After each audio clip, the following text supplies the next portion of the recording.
मराठा आरक्षणासाठी लाखो मराठ्यांना घेऊन मनोज जरांगे यांनी मुंबई गाठली होती आणि याचाच परिणाम म्हणून सरकारला मनोज जरांगे यांच्या आंदोलनाला थांबविण्यासाठी काही निर्णय घ्यावे लागले।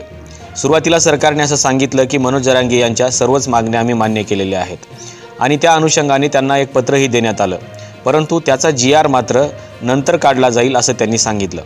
पण अशातच या कालखंडामध्ये म्हणजेच 20 तारखेपासून ते 30 तारखेच्या दरम्यान महाराष्ट्र शासनाने एकूण 3 GR काढलेले आहेत।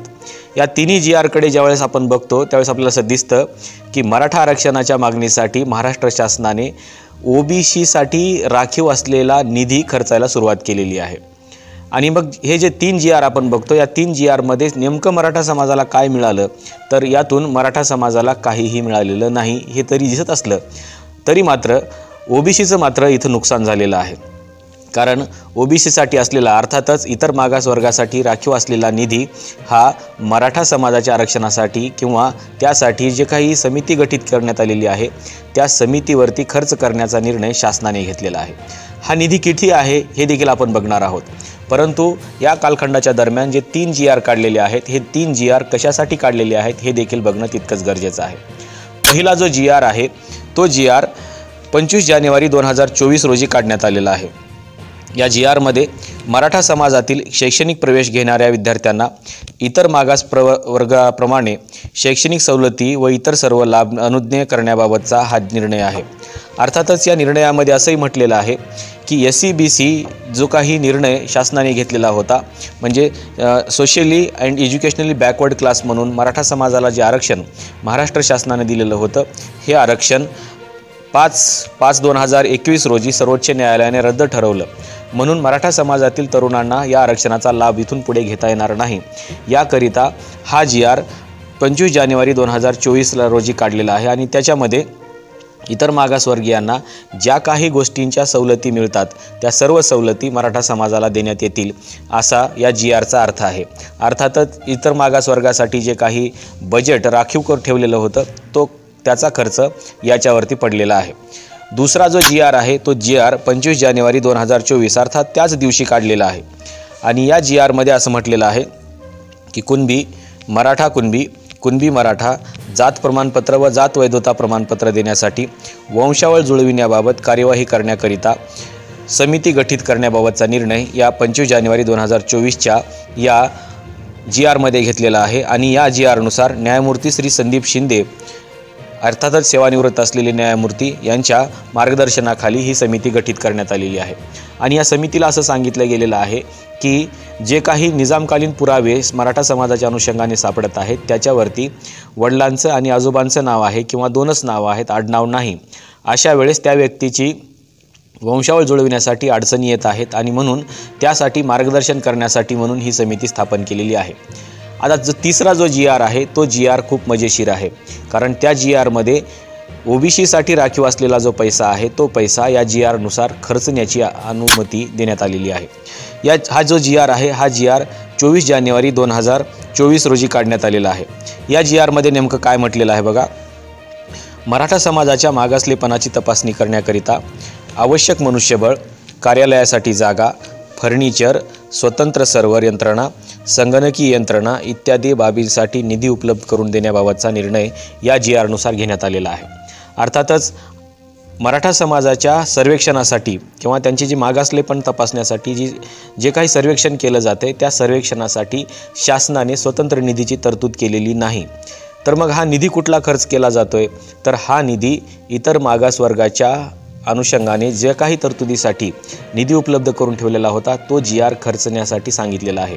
अर्थातच इतर मागासवर्गाचे जे काही सचिव आहेत पुण्याचे त्यांनाही आदेश देण्यात आलेले आहेत की हा निधी तिकडे वर्ग करण्यात यावा किंवा हा निधी त्यासाठी खर्च करण्यात यावा। आणि मग याच्यासाठी किती तरतूद करण्यात आलेली आहे तर याच्यासाठी जवळपास 360,12,19,000 रुपयांचा खर्च याच्यामध्ये करण्यात आलेला आहे। इतका मोठा निधी अर्थातच 360 कोटी रुपयाचा निधी हा या मराठा समाजाच्या मागासलेपणासाठी किंवा त्याचं जे सर्वेक्षण आहे या सर्वेक्षणासाठी खर्च करण्याची मुभा महाराष्ट्र शासनाने दिलेली आहे। या निधीमधून OBC समाजाचं जे काही कल्याण होणार होतं किंवा OBCच्या कल्याणासाठी जो निधी इथे वापरला जाणार होता हा निधी आता मराठा समाजाच्या सर्वेक्षणासाठी वापरला जातोय। मराठा समाजाच्या सर्वेक्षणासाठी विरोध कोणाचाही नाही आहे किंवा मराठा समाजाचं सर्वेक्षण व्हावं, त्यांना आरक्षणही मिळावं अशी सगळ्यांचीच भूमिका आहे। या उलट ओबीसींनी देखील अशी भूमिका मांडलेली आहे की त्यांच्या रिझर्वेशनला आमचा पाठिंबा आहे, परंतु त्यांना ओबीसीमध्ये रिझर्वेशन न देता त्यांना स्वतंत्र रिझर्वेशन देण्यात यावं, परंतु त्यांनी ओबीसीमधून रिझर्वेशनची मागणी केलेली आहे।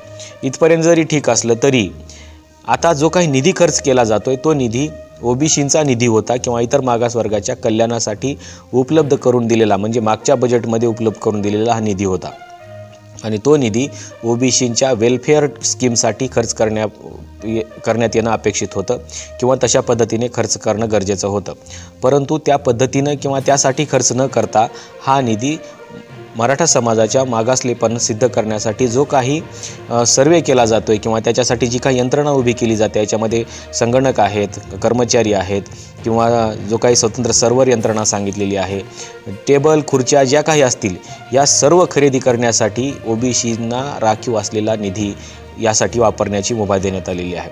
सरकारने हे सर्वेक्षण केलं पाहिजे यासाठी सर्वांचाच पाठिंबा आहे किंवा लोक त्याला पाठिंबाही देत आहेत, परंतु हे करत असताना यासाठी सरकारचा स्वतंत्र निधी वापरणं अपेक्षित होतं। हालाकी कुठल्याही अनुसूचित जातीचा, अनुसूचित जमातीचा, SC ST OBC NT कुठल्याही वर्गाचा जो काही सोशल वेलफेअरसाठी ठेवलेला निधी आहे, हा निधी न वापरता थेट सरकारने स्वतंत्र यंत्रणा उभारून त्यांचा निधी उपलब्ध करून तो खर्च करणं अपेक्षित होतं, परंतु सरकार हा निधी कुठला खर्च करतोय?